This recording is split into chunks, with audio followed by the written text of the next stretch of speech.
Hello one and all. Today we will see the concept of operator overloading in C++.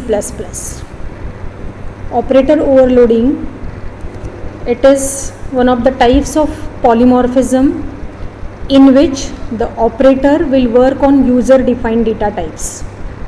In C++, the user defined data types is nothing but the class, structures, etc. In case of operator overloading, we are going to see the various operators which will work on objects of a class. The operators like plus, minus, multiplication, division, we have seen are working on integer or float data types. But if you want to allow these operators to work on the objects, then we need to provide the function definition in the program, because the compiler knows how to perform addition of two integers and two floats. So if the compiler wants to add two objects, then we need to provide the explicit definition for the same. So to overload the operators, the function which we need to provide as a definition is having a special type of name using the keyword operator followed by the symbol which you want to overload. The operators can be overloaded by using two ways, either by using member function of a class or by using friend function. These are some of the operators which you cannot overload in C++. Scope resolution, size of, member selection, ternary operators, member pointer selectors. So these are the operators which we cannot overload because it is having some special meaning in C++. Some rules need to be followed for operator overloading in C++. That is, we cannot create any new operator in C++. Only the existing operators can be overloaded. We cannot change the precedence and associativity, that is the order of execution of the operators mentioned in the given expression. We cannot change the arity of operators, meaning if the operator is meant for unary operation, will remain a unary operator, and similarly for binary operators. So unary cannot be changed to binary operator or binary cannot be changed to unary operator. So having understood the rules of operator overloading, we'll see the prototype by which we can overload the operator. Can be a unary or binary operator. So the prototype is return type, the class name in which this operator function is declared, scope resolution, operator, a keyword which is used as a function in operator overloading, and the operator symbol, unary or binary, followed by the argument list. The list of arguments are dependent on either you are overloading the unary operator or binary operator, followed by the function definition. So this is the general syntax of operator overloading in C++. Based on the number of operands, the operators are divided into these types: unary operator, which works on only one operand; binary operator works on two operands; and ternary operator, which is not allowed to overload in C++. So we'll mainly focusing on unary and binary operator. In the previous slide we have seen in the general syntax the list of parameters.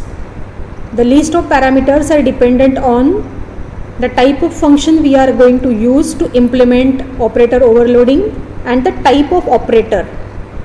So this table summarizes the list of parameters which we need to pass to the operator function for overloading either unary or binary operator. This slide represents the prototype of unary and binary operator. If you want to implement a unary operator overloading using member function, then no parameter, this is the syntax. For binary, this is the syntax. So the general syntax is converted into a specific syntax for unary and binary operator overloading. Now let's go to the programming example. Suppose we are having a number class, in that one integer variable, and by using this object we want to negate the value of this variable. So how the unary minus operator can be used? The unary minus operator can be used like this expression, minus n1.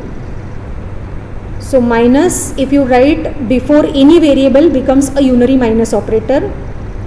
So let's proceed for the program implementation. Now we'll write it. Let's say class number, a user defined data type, in which we are having a variable integer. Suppose the number, the variable we have initialized to some value, let's say 10. The result will be displayed by using member function display, and let's write the unary operator overloading function. So this is the prototype. This is the prototype for unary operator overloading. We are not passing any parameter.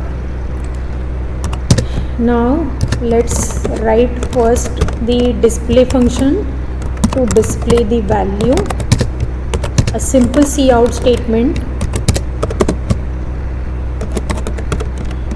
which will display the value of A.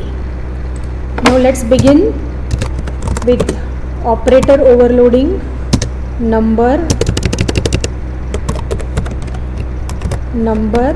the function name operator. Now here in this number will be negated, which is associated with the object, let's say n1 object. So minus A, and minus A will be assigned to itself, so that the negated number will be replaced with the previous value. So this is the definition for unary minus operator overloading. Now let's begin with the main function. We'll create an object of a number class. So how we will go give a call to this operator function? By using this expression. In case of operator overloading, the expression represents the function call. But how compiler will come to know that by using this it has to go to this function? This work is been done by compiler for you. So whenever you try to compile the program, compiler will check for the syntax of unary minus operator. The syntax is correct. Then it will check the data type of the variable. The data type of the variable is not inbuilt. It is not integer, it is not float also. Meaning compiler will understand that this is the unary minus operator. So it is going to replace this minus n1 line by n1 dot operator minus and opening closing empty braces. So this is how compiler is going to replace this expression by normal function call. But in program, this is the function call for operator overloading. And the negated value will be displayed by display function.